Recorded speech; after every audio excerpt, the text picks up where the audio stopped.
जो ये श्रमिक यहाँ पे प्रधानमंत्री मोदी का आभार व्यक्त करने के लिए आए हैं कि 29 कठिन कानूनों को खत्म करके 4 सरल श्रम कानून बनाए गए हैं, उसमें ये भी शामिल है कि हर एक मजदूर को आयुष्मान भारत कार्ड मिले।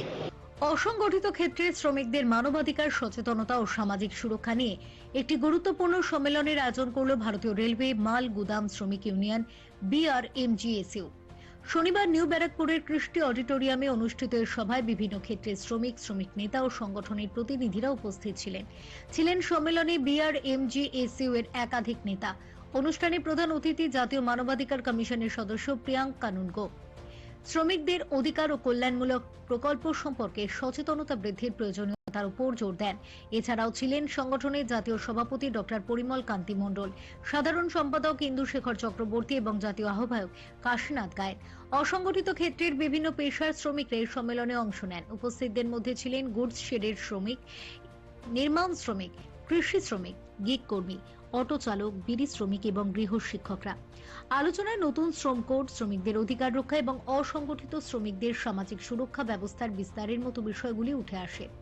সমাবেশে বক্তব্য রাখতে গিয়ে প্রিয়াঙ্ক কানুনগো বলেন, অসংগঠিত ক্ষেত্রে শ্রমিকদের মানবাধিকার ও সামাজিক সুরক্ষা নিশ্চিত করা আজ অত্যন্ত গুরুত্বপূর্ণ।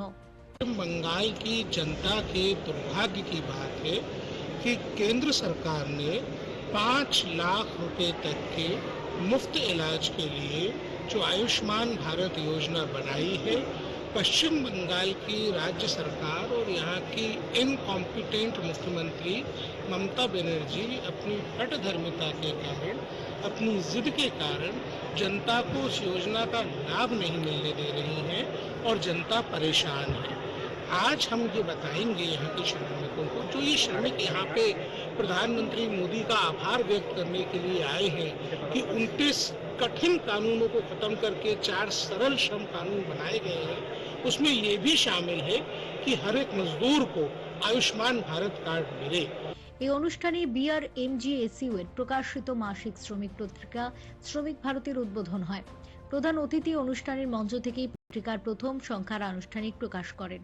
ডক্টর পরিমল কান্তি মণ্ডল বলেন, এই পত্রিকা শ্রমিকদের জন্য একটি গুরুত্বপূর্ণ মাধ্যম হয়ে উঠবে এবং শ্রম আইন, শ্রমিকদের অধিকার ও সামাজিক সুরক্ষার সম্পর্কে সচেতনতা বাড়াতে সহায়তা করবে।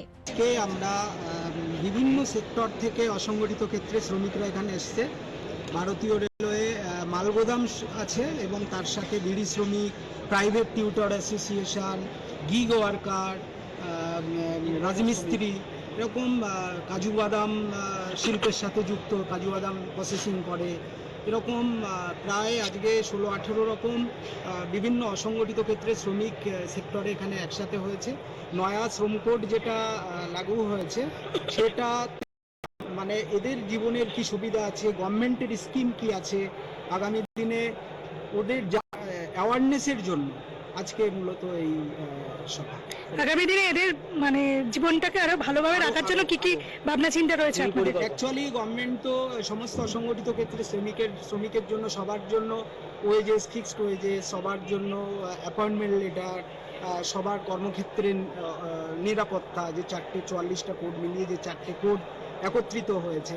তো এই আগামী দিনে এদের এই বার্তা যে নয়া শ্রম কোড তাদের আগামী দিনে মানে মাননীয় প্রধানমন্ত্রী নরেন্দ্র মোদীজি তাদের জীবনের একটা স্বীকৃতি দিল। আমরা যে 2047-এর বিকশিত ভারত যে আগামী দিনে গড়তে চলেছে, বিকশিত ভারতে আগামী দিনে এই শ্রমিকরাই হাতিয়ার বিকশিত ভারতের। Bureau report, channel 10।